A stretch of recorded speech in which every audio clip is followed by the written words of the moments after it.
Doctor Li महाविद्यालय के कागज पत्रों के साथ व्यस्त अपनी मेज पर बैठे हुए थे। जैसे ही हम प्रविष्ट हुए, उन्होंने अपने चश्मे के कांचों में ऊपर की तरफ से झांकते हुए हल्की सी नजर से हमारी तरफ देखा। तब उन्होंने चश्मे को हमें अधिक स्पष्टता से देखने के लिए उतार दिया। आदरणीय प्राचार्य, व्याख्याता ने कहा, तिब्बत से आया हुआ एक आदमी कहता है कि ये प्रभामंडल को देख सकता है और यह कि हम में से हर एक का प्रभामंडल होता है। ये मुझे बताने का प्रयत्न कर रहा है कि मुझे विद्युत एवं चुंबकत्व के प्राध्यापक की तुलना में ये मुझसे ज्यादा जानता है। डॉक्टर ली ने हमको बैठने के लिए हल्का सा इशारा किया और तब कहा, पूरे संक्षेप में बताओ कि माजरा क्या है। लोब्सांग रंपा प्रभामंडल को देख सकता है, ये मुझे मालूम है। तुम किसके बारे में शिकायत कर रहे हो? तुम्हारी शिकायत क्या है? प्रवक्ता ने अपनी कमी को जैसे पूरा किया, लेकिन आदरणीय प्राचार्य, उन्होंने व्यक्त किया, क्या आप भी ऐसी बेवकूफी की बातों में विश्वास करते हैं? निश्चित रूप से मैं करता हूँ, डॉक्टर ली ने कहा। वो जो वास्तव में पहाड़ी के चोटी से गिरते हुए लगे।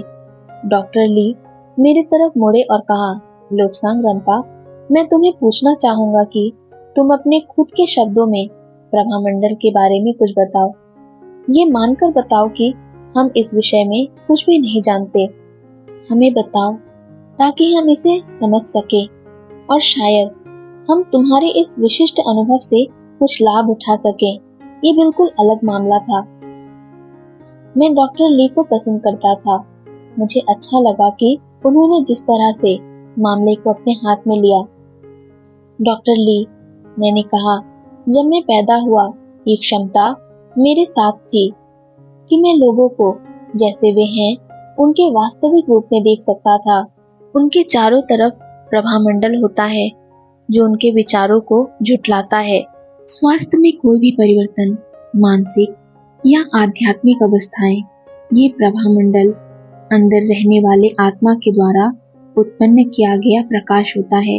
हमारे जीवन के प्रारंभ के कुछ वर्षों में मैं इसे सोचता था कि जैसा मैं देखता हूँ सभी वैसा ही देखते हैं, लेकिन जल्द ही मुझे पता लगा कि ऐसा नहीं है। तब जैसा मुझको मालूम है, मैं एक लामा मठ में प्रविष्ट हुआ। 7 साल की उम्र में कुछ और विशिष्ट प्रशिक्षणों में होकर गुजरा। लामा मठ में मेरे साथ एक विशिष्ट शल्य क्रिया की गई ताकि मैं शुरू में जितना अच्छा देख सकता था उससे और अधिक स्पष्टता के साथ देख सकूं। लेकिन इससे मुझे कुछ अतिरिक्त शक्तियां भी मिल गई। इतिहास के बहुत पुराने दिनों में मैं कहता गया, आदमी के पास तीसरा नेत्र होता था। अपनी खुद की गलतियों के कारण आदमी को ये क्षमता खो देनी पड़ी। लहासा में लामा मठ में मेरे प्रशिक्षण का यही उद्देश्य था। मैंने उनकी ओर देखा और देखा कि वे इसको ठीक तरह से समझ रहे थे। डॉक्टर ली, मैं कहता गया, मनुष्य शरीर पहले एक नीली से रंग की रोशनी से घिरा रहता है, शायद 2 इंच मोटा, पूरे भौतिक शरीर को ढके रहता है।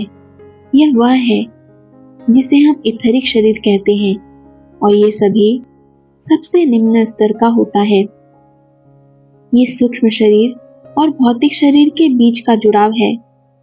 नीले रंग की तीव्रता उस आदमी के स्वास्थ्य के साथ बदल सकती है।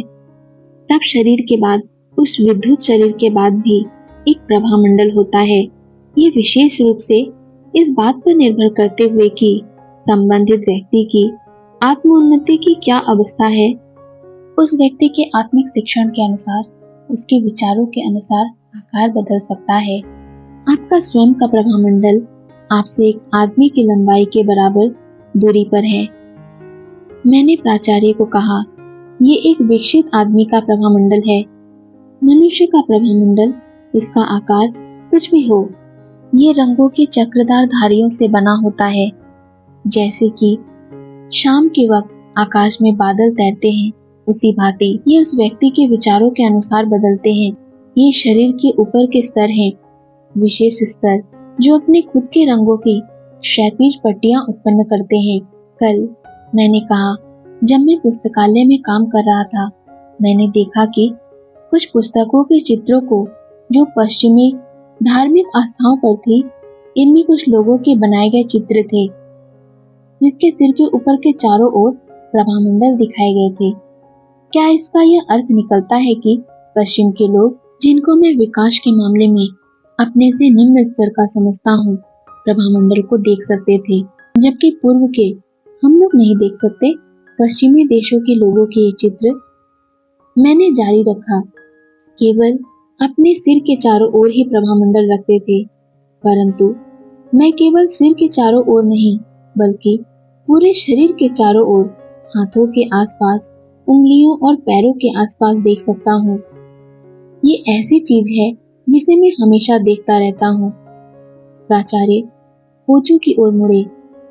वहाँ वहाँ तुम देखो, कुछ सूचना है जो मुझे पहले मिली थी। मैं ये जानता था कि रंपा के पास इस प्रकार की शक्तियां हैं। इन्होंने इन शक्तियों का उपयोग तिब्बत के नेताओं की ओर से किया था। यही कारण है कि वह यहाँ हमारे साथ अध्ययन कर रहे हैं, ताकि ये मानव जाति के लिए बीमारियों की पहचान करने और उनका इलाज करने के संबंध में अपने आप में संपूर्ण सबसे अधिक लाभदायक हो।